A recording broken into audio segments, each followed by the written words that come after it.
समय मध्य बदली गला, तिथि मध्य बदली गला, पक्ष मध्य बदली गला।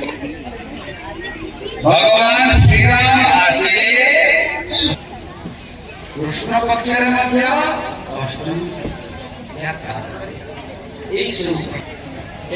पर्यंत दशम स्कंदर पूर्वार्धर प्रथम अध्याय गुरुदेव पचारुछंती।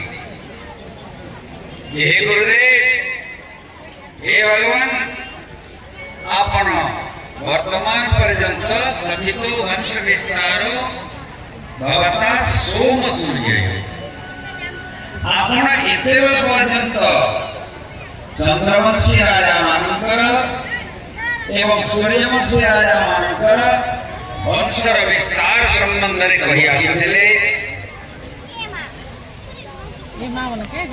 परीक्षित कहले